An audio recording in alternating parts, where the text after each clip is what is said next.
გამარჯობა. სასულიერო სემინარიის კურსდამთავრებული ვიღაცა ბედოვლატი ბექა ერიაშვილი, რომლის თქმითაც საქართველოს მოსახლეობის 90% არის დებილი, ყლე და იმსახურებს პერმანენტულ დედის ტყნასა და ჭაობში შიმშილსა და ცხოვრებას. და მთელი ერის ყოველ შემთხვევაში 90%-ის როგორც თვითონ ამბობს დედის ტრაგის მაგინებელი საკუთარ Facebook გვერდზე რაღაცა პოსტს აქვეყნებს, სადაც მთელი ერის მაგინებელად და მლანძღველად მნათლავს მე. აი ახლა რას წერს? ვციტირებ ამას. კაროჩე TikTok-ზე არის ერთი ტიპი, რომელიც აბსოლუტურად ყველას აჯვამს. ოცნებას, ოპოზიციას, ლიბერალებს, კონსერვატორებს, საპატრიარქოს, ალტინფოს, სპორტსმენებს, LGBT-ებს, ბიზნესმენებს, უმუშევრებს. ყველას უკლებლივ. თან სტაბილურად ყოველდღე და მე ეს ძალიან მომწონს. მაგრამ ახლა წავედით. სანამ თავარ სათქმელზე გადავიდოდე, ძალიან მინდა დაგანახოთ ამ ჰიბრიდული მარაზმის თავარი შემადგენლობა. თუ რას ემსახურება აი ეს. აი შეგნებულად ხას არ უსვა მის სასულიერო ღვთისმეტყველებაში განსწავლულ ლოგიკას, სადაც ამ ირონიული ტექსტის დასაწყისში სიტყვა რუსული სლავარიდან მოთხრეული კაროჩეთი იწყება და აჯვამს მე ესე მთავრდება ბოლოში. ამ ეგრეთ წოდებული მისი შემოქმედების პოსტის კომენტარებში ჩემ სურათს დებს და იწყება ეგ ჩემი გაშარჟება და ახლა პროფესიონალთა ენაზე ამ ყველაფერს უძახით კომპილაციის ჯგუფს, სადაც მიზანმიმართულად შერჩეული ობიექტის წინააღმდეგ იეგმება ესეთი ნიჰილისტური რაღაცა მისი საქმიანობის, მისი ქმედებების ნიველირება, გასართობ დონეზე დაყვანა და გამასხარავება. ახლა ვინ შეადგენს დანარჩენი აი ამ ჯგუფის ეგრეთ წოდებულ აუდიტორიას, აი მთავარი აუდიტორია ვინც არის რა, ვინც მიზანმიმართულად წინასწარ ელოდება ამ მოწოდებული ეგრეთ წოდებული პადაჩის რა, მის ენაზე ვიტყვი, აკენწვლას. ვიღაცა ნათია ქოლოსი თუ ფოლოსი.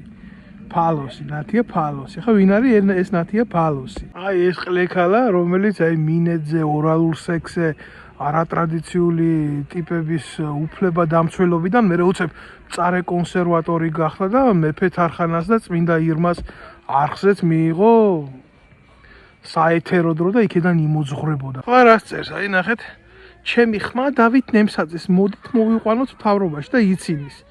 ჩემთვის ჯერ არ უგინებია და ძალიან მინდა გადაურჩე მის სიას.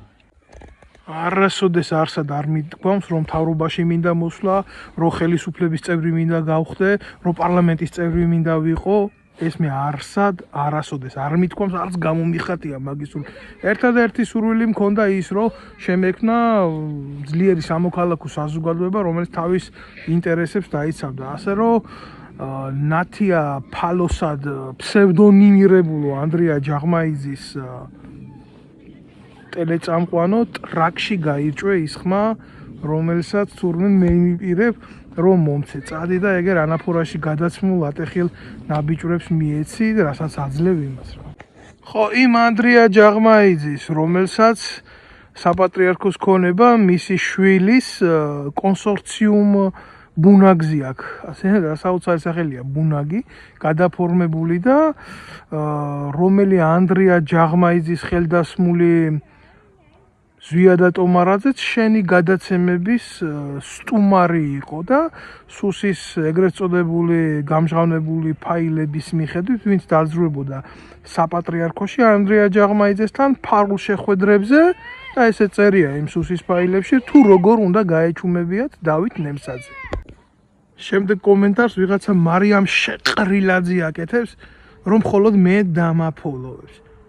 მართლა რაღაცის თქმა მინდოდა, მაგრამ ეს ის შემთხვევაა, როდესაც სიტყვების ზედმეტია, ამიტომ აჯობებს, რომ ეს იმპოზეში დავტოვო, როგორც არის. გულახდილად გითხრათ, არ ამგონია ამან ჩემი გვერდის გამოწერისგან რაიმე სარგებელი ნახოს, ამიტომ ჯობია, რომ მის კურატორებს სუში პორნოსტუდია ბრაზერსის კურსების გავლა მოსთხოვს კვალიფიკაციას აიმაღლებს. ჭირდებათ დღეს საქართველოს უშიშროების სამსახურში აი ესეთი კანდიდატები.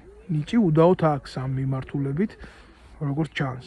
შესამჩნევის მეტი რა არის, მაგრამ ახლა ამ თემასაც ვერ გავატარებდი, ვიღაცა თავს რო პოეტად გვტენის ლაშა მარგიანი, აი ესე წერს, რომ ესაო ეთყობაო პოეტებიო რაღაცასო არასწორად ვაკეთებთ, რომ მისიაშიო ვერ მოხვდითო ბიჭო.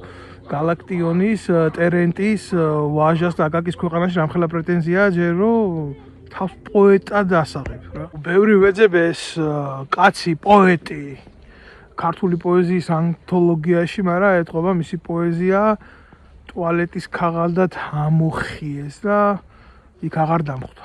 რას იზამს, მტრები ყავს ხელოვნებას, ებრძვიან.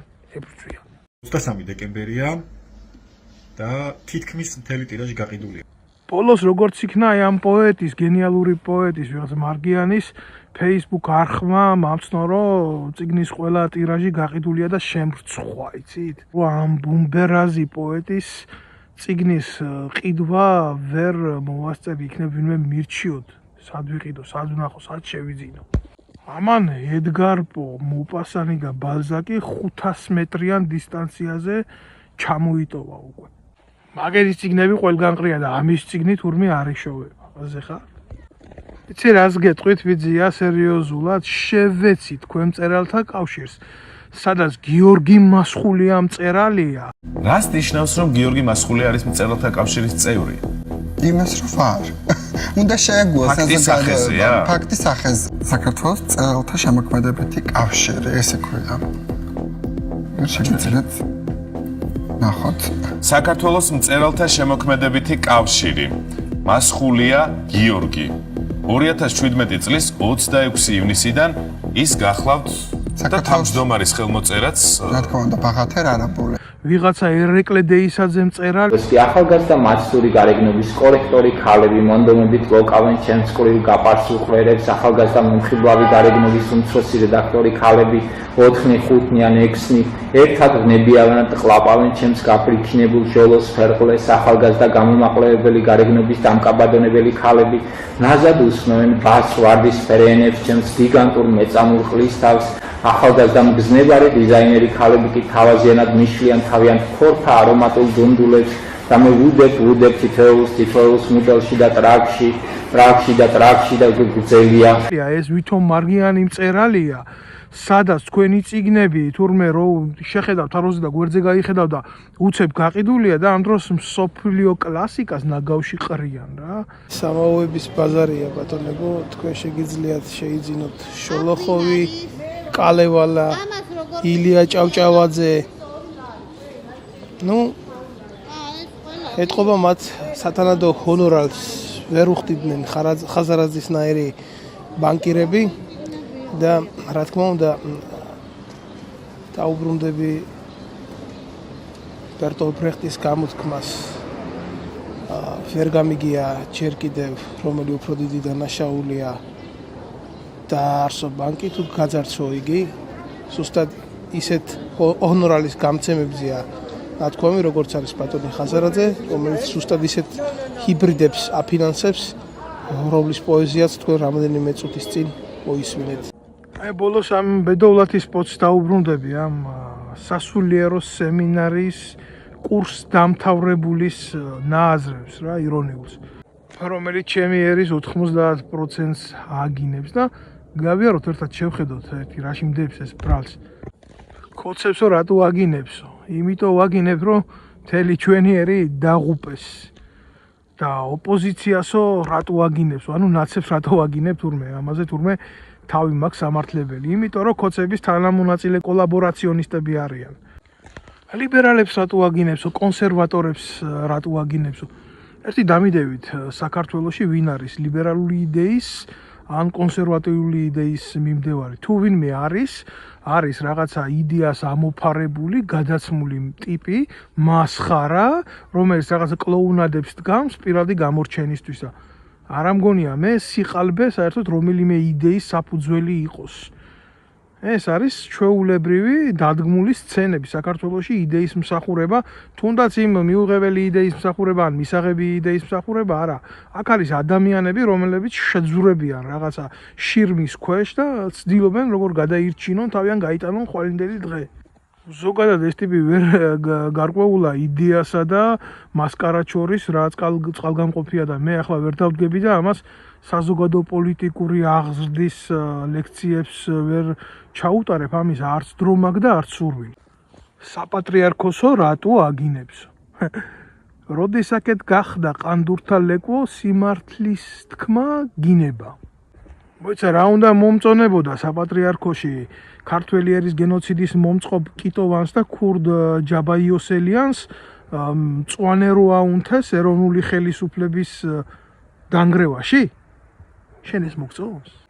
თუ ციანიდის კლანად რო გადაიქცა ეგრეთ წოდებული სასტავი იმ საპატრიარქოში ის მოგწონს. თუ ის მოგწონს მამა ბასილი რო ციხეში ჩააგდეს იმის გულისთვის რომ საკუთარი თანამდებობები ლამაზად და კარგად შეენახა და სახელმწიფო სუბსიდირება ბოლომდე მიეღოთ ამ დუმილის სანაცვლოდ, იქნება შენ ეს მოგწონს.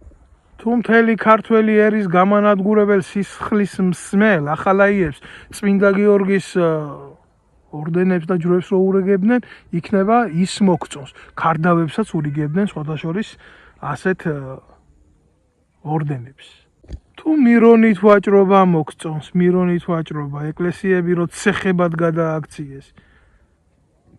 ღმერთი რო შეურაცხყვეს თავად და სარწმუნოება ფულის საჭრელ აპარატად რო აქვთ მოწყობილი. აი ეს ყანდურების ლეკვი ესეთი ლოგიკით მე კი არა მრისხანებაში ჩავარდნილი ესო ქრისტესაც გააკრიტიკებდა სინაგოგიდან ვაჭრები რო გამოყარა მამა ჩემი სახლი სავაჭრო სახლად გადაგიქცევიათო სავაჭრო ცენტრად რო ქონდათ გახდილი ყველაფერი ამისთვის მნიშვნელობა არ აქვს ვინ ამბობს სიმართლეს ამისთვის მნიშვნელობა აქვს იმას ვის ემსახურება რა ალტინფოსო რატო აგინებსო ალტინფოსო და მეგონა ეს ქვეპუნქტი კონსერვატიულ იდეაში შედიოდა მაგრამ რადგან თვითონ გამოყო მათგან მე ძალიან მოკლედ უპასუხებ მე არ ვიცი ვინაა ალტინფო მაგრამ ძალიან კარგად ვიცი ვინაა მორგოშია პირადად ვიცნობ და მითო ერთლარად რო ხელისუფლებისგან მიწები ქონდა მცხეთაში ნაყიდი აი ეს მიწები რისი დაცვის გულისთვისაც ჩვენ ვიბრძოდით ცოცხლათა ბევრი ჩემი თანამებრძოლი მოკვდა ამან თურმე ერთლარად იყიდა მილიონებად ღირებული მიწები ერთი მიდი და იყიდა შემცხეთაში ერთლარად მიწები საკუთარი შვილის ნათლია რო გაძარცვა და ფული მოპარა აი ეს მორგოში ახლა რა ვიცი რა კომენტარი უნდა გავაკეთო ჩემთვის მიუღებელია ეს ქართულ ოცნების ერთი უშიშროების ქვედანაყოფის ქმნილება იყო რომლის მიზანიც იყო კონსერვატიული იდეის დასამარება და სადაც მიუწვდა ხელი დაასამარა კიდევაც. ხო, ერთდღიანი დისიდენტი რა, დილას რო დაიჭერდნენ და შუადღისას უკვე გამოშვებული რო ყავდა ქართულ ოცნებას. საგინებელი არა, უბრალოდ მიუღებელია ჩემთვის და ვისაც გინდათ კიდე ჩამოიკიდეთ კისერზე და ყავდეთ. სპორტსმენებსო, რატო აგინებსო სპორტსმენებს? გამახსენეთ ერთი ვის შევაგინე. ზოგადად, როდესაც ხალხის სიყვარულის მაგივრად პოლიტიკური პარტიის ერთგულებას ირჩევ და ხდები ამ პოლიტიკური პარტიის მონაწილე და გადმოჯდები იმ სასტავში, სადაც ერს ძარცვავენ საკოცნელ ლოყას, რომ საფურთხელად და სარწმენად იღებ, მნიშვნელობა არ აქვს. მე შენ სოფლიო ჩემპიონი ხარ, ძლიერი შტანგისტი ხარ, იქ ძლიერი მოჭიდავე ხარ, არ მნიშვნელობა აქვს, რა გვარი ხარ შენ, გინდა ტალახაძე იყავი, გინდა დათუნაშვილი იყავი, გინდა პეტრიაშვილი იყავი, არსებითად არ აქვს მნიშვნელობა. ეს ცხოვრება არის გამოცდა, არის გვირაბის ბოლომდე გასვლა. და სულ თუ შენი ძალა, შენი პასუხისმგებლობის სატარებლად არ მიგაჩნია, ხო? მაშინ რა მნიშვნელობა აქვს რა? შენ ტიტულს და შენს სტატუსს გაყიდი თუ შენს ხეულს გაყიდი. არსებითად არანაირი მნიშვნელობა არ აქვს, მეძავი ხარ თუ შენს ხეულს ყიდი თუ მსოფლიო ჩემპიონი ხარ და შენ სტატუსს ყიდი. ყოველთვის აღმოჩნდება ისეთი კლიენტი, რომელიც გიყიდის. და იყიდეს კიდევაც ეს ადამიანები და ამას რო შეეხმიანები და ამაზე რო შენ პოზიციას დააფიქსირებ. თან იმ ქვეყანაში, სადაც 800 ბავშვი ბიჭო შიმშილით კვდება და ხელისუფლების პასუხისმგებლობაა ეს. და შენ უცებ აღმოჩნდები და ამ ხელისუფლების წევრი ხდები რა. მაშინ შენ ხალხთან საერთო არაფერი არ აქვს. ეს გინება რა, ეს სიმართლის თქმა. როდის მე გახდა სიმართლის თქმა გინება. ბიზნესმენებს აგინებსო, ბიზნესმენებს და ხაზარაძე, მევახშე, კგბ-ს სტუდკავშირის პროექტი როდის გახდა ბიზნესმენი, ან 1+1 ჭყონია როდის მერე გახდა ბიზნესმენი და მისნაირები, ბიჭო, წადით და შეეტენეთ ტრაქში ხაზარაძის მიერ დაფინანსებულ ეგრეთ წოდებულ პოეტებს, თარჯიმნებს, ლიტერატორებს, ბერძენიშვილს რო აქებს და ხიდაშელს რო აქებს და თურმე აი ამად გარეშე არ ყოფილა უსუფაშვილს რო აქებს და უსუფაშვილი რო თავის შვილს სიყვარულს არ ასწავლის საკუთარი ერის სამშობლოს და ღირსების და ესეთ ქმნილებებს გაუწექით ბოლომდე ფეხებში და იმ ბერძენიშვილს რომელსაც ეს ყანდურების ლეკვი აქებს რომ თურმე ბერძნული ლიტერატურის ერთადერთი მთარგმნელია თურმე დავიღუპეთ მთელი ერი რომ ბერძენიშვილს არ ეთარგმნა ეს ბერძნული ლიტერატურა ამითი სნობურად რო ცდილობენ პრეზენტირებას ამ ცნობილი კგბ-ს ნაბოზურების რა სრული ამ სიტყვის მნიშვნელობით და კიდე რამდენი მახე გაქვთ ბიჭო დაგებული რომ ამ ინტელექტის შირმის ქვეშ ეს მოღალატეები კაცებად გაგვისაუბროთ გიცნობთ როცა ჩვენი მამები საქართველოს ერთიანობის გულისთვის ციხეებში ჯდებოდნენ და კგბ აპატიმრებდა ეროვნული ლიტერატურის გავრცელებისთვის აი თქვენი ნაბოზვარი მამები და თქვენი ნაბოზვარი სულიერი ლიდერები ხო ჩვენს ქვეყანას ფეხებში და ხელებში მარწუხებს უყრიდნენ ესაა სიმართლე LGBT თემს ებრძვისო და მე რუსებს ვებრძოდი 2008 წელში და მე სხვა ბრძოლაში მე არ ვყოფილი ვარ მამათმავლების პირადი ცხოვრება მე არ მაინტერესებს ასე უქნიათ სარი უთხრიათ ტრაქში ისე მართლა არ ვიცი რას ნიშნავს მამათმავლეთა ბრძოლა როგორ წარმოგიდგენიათ ეს ვიღაცას გაეკიდო და გინდა სექსუალური ცხოვრების გინდა სხვა ცხოვრების წესის შეცვლა აიძულო ამასთან დაკავშირებით შემიძლია თქვა რომ ნებისმიერი მკვლელობა ძალადობა ადამიანების შევიწროვება მისი ცხოვრების წესის მოტივით არის სისხლის სამართლის დანაშაული და გაწერილია ეს სისხლის სამართლის დებულებებში. ხო, ასევე დანაშაულია საკუთარი პირადი ცხოვრების საჯაროდ პრეზენტირება და პროპაგანდირება, გინდა ეს სწორი ჰეტეროსექსუალური ცხოვრება იქნება თუ გინდა მამათმავლური ცხოვრების სტილი. ამიტომ ესეც დანაშაულია, როდესაც ახალგაზრდა თაობას ყვნი შენი პროპაგანდისტული გამოვლენებით და შენ ლოგინს შენ პირად ცხოვრებაში არ ინახავ. ესაა ჩემი აზრი, ჩემო კარგებო და ეს არის სახელმწიფოებრივად სწორი პოზიცია ამასთან მიმართებაში, ამას ვლაპარაკობ მე ყოველთვის. ზოგადად ქართველები ძალიან ტოლერანტიერი ვართ. ჩვენ გვყავდა ცნობილი ბალერონი, ჭაბუკიანი, ყველა მიცის, რომ ეს ადამიანი იყო მამათმავალი, მაგრამ ეს ადამიანი ქართულ საზოგადოებას არ გაუცნია როგორც მამათმავალი. ის გავიცანით ჩვენ და დავაფასეთ როგორც ქართველი ბალერონი, მსოფლიო მასშტაბის ბალერონი და ამ კაცს თავისი პირადი ცხოვრება სცენაზე მაყურებლისთვის თავზე არ გადმოუხურებია. აი სწორედ შენაირი ტიპები უკეთებენ ასეთ საკითხებს პროვოცირებას და ვაჭრობენ ესეთი თემებით და ქვეყანაში სადაც როგორც თქვი 800 ბავშვი იღუპება შიმშილით წელიწადში, მერე უცებ ვიღაცა აღმოაჩენს, რომ ვიღაცის ტრაკია ამაზე მეტად მნიშვნელოვანი. ზოგადად თუ ვინმე შედარებას მთხოვს თქვენ შორის, გაცილებით კარგი წარმომადგენა მაქვს მამათმავლებზე, ვიდრე თქვენზე. რატო იცი?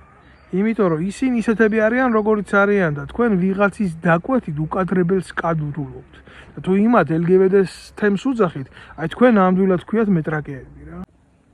უმუშევრებს აგინებსო. აი ახლა აქ კიტყვი და ნახალგას მტენი და თუ ვინმეს აგინებს, ეს ახარ შენ მთელი ერის 90% რო აგინებ და ლანძღავ და ყლეს და სირს და 1000 საზიზღრობას ეძახი. მე ძალიან ბევრი თანამებრძოლი მყავს, რომელიც დაინვალიდებულა ქვეყნისთვის ომებში, ზოგს ხელი არ აქვს, ზოგს ფეხი არ აქვს, ზოგი ისე არის დაზიანებული საბრძოლო მოქმედებებში, რომ მისი ცხოვრება საერთოდ რამე ღირს თუ არა, არ ვიცი და სხვადასხვა მიტოვებული ხელისუფლები და მიგდებული, მაგრამ მე მათგან ქართველი ერის 90%-ის გინება არასოდეს არ მომისმენია. ეს როდის ხდება, იცი? როდესაც ადამიანს არ აქვს სული. აი შენაირი ტიპებისგან რა. ახლა რა გიყო? ძალიან გამოუვა მდგომარეობაში ხარ, იმიტომ რომ ამპუტირებული სულის პროტეზირება არ შეიძლება. არა და სასულიერო სემინარიის კურსდამთავრებული კი ხარ. ხო, ახლა იმას ვერ დამაბრალებდნენ, რომ მილიონი მოვიპარე ჩემერში და ხალხი გავძარცვე და გავაუბედურე და რაღაცა როგორი ცუდი ვარ, იმიტომ რომ საზოგადო სიკეთე დავანგრიე და რაღაც ესეთ რაღაცას ხო ვერ იტყოდნენ რა. და ამიტომ თურმე ჩემი მინუსი ყოფილა და ჩემი შავი მხარე ის რომ სიმართლეს ვლაპარაკობ რა. ეს არის თურმე უბედურება. არავის არაფერს არ ვასწავლი, მაგრამ მონტესკიეს სიტყვებს მოიშველიებ. არაფერია იმაზე მეტი საწყენი, როდესაც ხედავ თუ როგორ კვდება სწორად ნათქვამი სიტყვა იდიოტის ყურში, როდესაც ის შენ მას უთხარი. მე ღრმადა ვარ დარწმუნებული, რომ ეს ადამიანები ამ ჩემი გამოსვლიდან არანაირ სასარგებლოს არ აიღებენ და არც ვაკეთებ მათთვის ამ ყველაფერს, უბრალოდ როდესაც ჭუჭყის მანქანა გაფურთხებს, ვალდებული ხარ, რომ ამაზე რეაქცია გქონდეს და ეხლა ყავს იქ კომპილაციურ ჯგუფში ვიღაცა ბაბუ აწვერა, რომელიც აი პირველად დემლილი რო გავხდი და წამოვედი საფრანგეთის რესპუბლიკაში, დეზინფორმაციას ავრცელებდა, თურმე პედოფილი ვიყავი და დაჭერილი ვიყავი პარიზში პედოფილიის გულისთვის რა. და ახლა დღეს ამისი უმთავრესი აზრის შემქმნელი არის მის ამ ჭუჭყი ამ პოსტზე. არ მიკვირს ესეთი ჯგუფი, კარგად გიცნობთ. თქვენ რო გონიათ მე მიცნობთ, მე თქვენ იმაზე კარგად გიცნობთ. საკუთარ თავზე მე საუბარს არ ვაპირებ, არც ჩემი ოჯახის წევრების შესახებ არ ვაპირებ საუბარს. მიმაჩნია რომ ეს არ არის კაცის საქმე. შენი საქმე მინალაპარაკობდეს შენს პიროვნებას, შენს ქმედებაზე. მე მარტო ერთ რაღაცას ვიტყვი, რომ სახელმწიფო სამსახურის ყველაზე რთული ფორმები გვაქვს მიღებული მე და ჩემი ოჯახის წევრებს.